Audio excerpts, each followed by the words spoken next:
Students asked me about these confusing English words from espressoenglish.net. There are a lot of words in English that seem to be the same, and in fact they are very similar, but we use them in different ways. Here are 5 pairs of words my students have asked me about.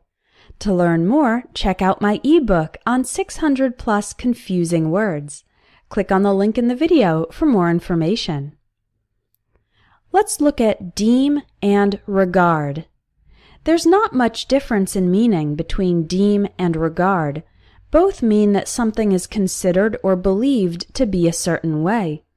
In fact, the dictionary gives regard as one of the definitions for deem.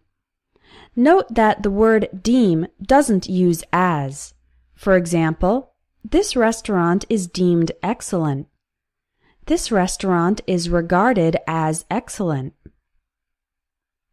In some cases, deem can imply pronouncing a judgment, like a decision, which is stronger than regard. For example, if you say the results were deemed inaccurate, it means they were examined and decided to be inaccurate.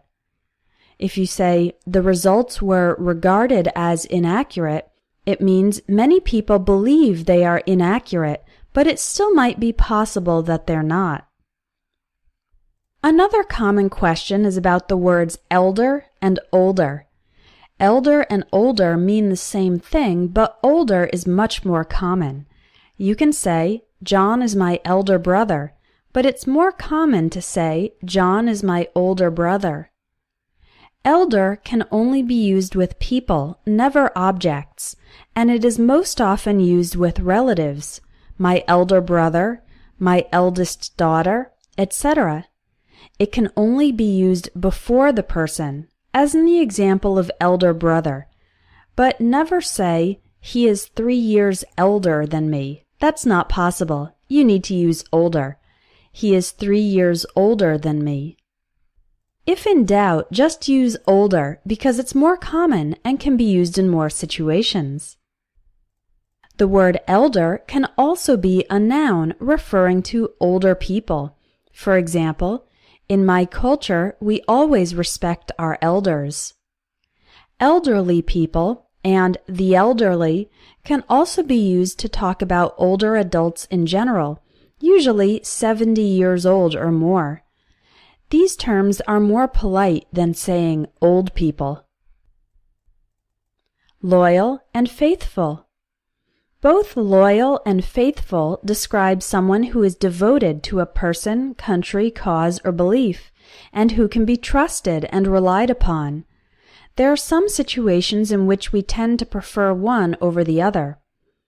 We tend to say a person is loyal to their country or company if they have always supported it and acted in its best interests.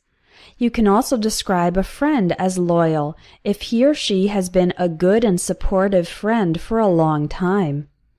The opposite of loyal is disloyal. We tend to use faithful when talking about romantic partners. Someone is faithful to their romantic partner if they have never cheated. That means kissed or had sex with someone else.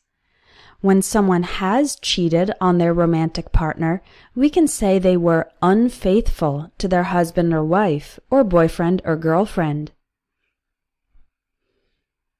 Another question is about the words crush and squeeze. Both crush and squeeze refer to applying pressure to something. However, squeeze is a lighter pressure, and crush is so much pressure that it damages the object. When I go to the supermarket, I might squeeze fruit with my hand to see if it's ripe. When giving someone a hug, you squeeze their body with your arms. Pressure is applied, but no damage is done. On the other hand, crushing involves damage or destruction. If I run my car over an object, that object would be crushed.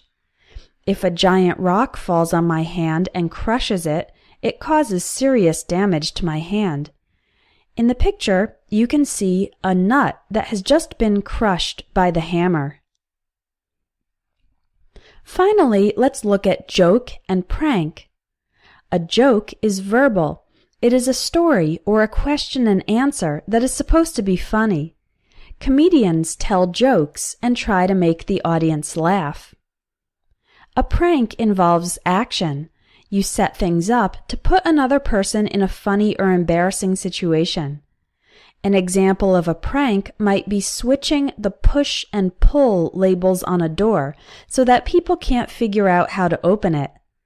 A prank can also be called a practical joke. I hope you can now understand the difference between these confusing words. If you're wondering about the difference between other confusing words, you might find the answer in my ebook, 600 Plus Confusing English Words Explained, where I've gathered the most common confusing words that English learners tend to make mistakes with. Click on the link in the video for more information and to see some free samples from the ebook.